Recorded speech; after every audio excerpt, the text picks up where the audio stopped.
2025 HSC Bangla প্রথম পত্রের নৈবেদিক সমাধান।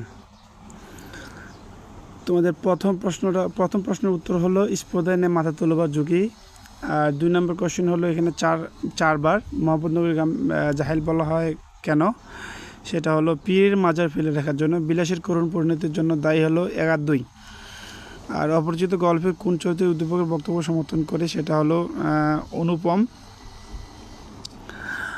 আর বলছে উক্ত চরিত্রে কোন বৈশিষ্ট্য প্রদান পেয়েছে, এটা ব্যক্তিত্বহীনতা। কাজী নজরুল ইসলাম কত সালে জন্মগ্রহণ করে, সেটা 1899। আব্দুস সাত্তার মৃধা কোন বিষয়ে উর্দু ছিলেন। আচ্ছা, মাসি পিসি গল্প যোগু আর সেই যোগু নেই কথাটি দ্বারা কী বোঝানো হয়েছে, সেটা হলো চারিত্রিক পরিবর্তন। নবাব সিরাজউদ্দৌলা কোথায় রাজধানী কোথায় ছিল, সেটা হলো মুর্শিদাবাদে। আমি বরং নবাব, সেটা হলো নবাবের দেশপ্রেম ও জাতীয় চেতনা শ্রদ্ধা। চিরঞ্জীবী মাজারটি গ্রামবাসীর কাছে রহস্যময় কেন ছিলেন, তারা ধর্ম সম্পর্কে অজ্ঞ ছিলেন। আচ্ছা, তাহারাই পরে মনে কবিতাটি গঠন দিতে, সেটা হলো নাটকীয়। আচ্ছা 13।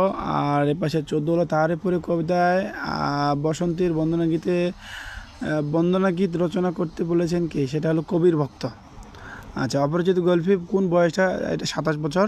চির উন্নত হিমালয়ের মধ্যে দৃঢ়তা আর সবার উপরে মানুষত্ব তার উপরে নাই, সেটা হলো উদ্দীপকের বিষয়বস্তু মানব কল্যাণ প্রবন্ধে কীভাবে প্রতিফলিত হয়েছে, সেটা হলো মানব মর্যাদার শ্রেষ্ঠত্ব ঘোষণায়।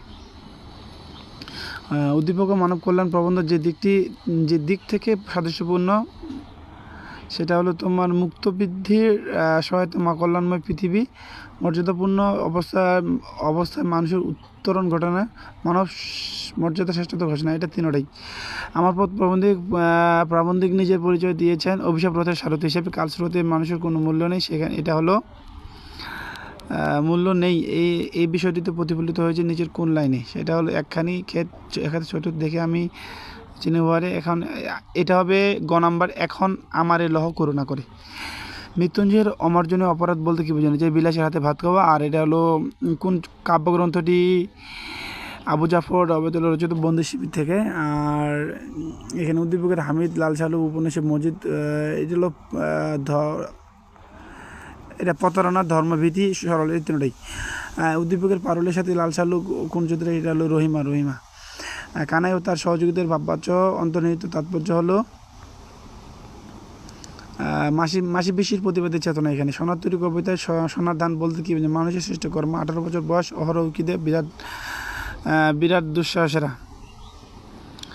আচ্ছা, গাই সাম্যের গান।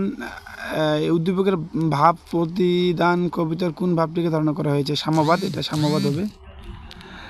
আর এখানে হলো তারপর উদ্দীপকের আলোচ্য কবিতা প্রকাশ পেয়েছে মানুষের প্রতি ভালোবাসা, মানুষের প্রতি এটা হলো 1 আর 3। ভাষা শহীদের ঝলকিত রক্তে বুদবুদ কোনটি, সেটা হলো কৃষ্ণচূড়া। তোমরা মিলাই নাও তোমাদের কোশ্চেনের সাথে। ঠিক আছে, ধন্যবাদ।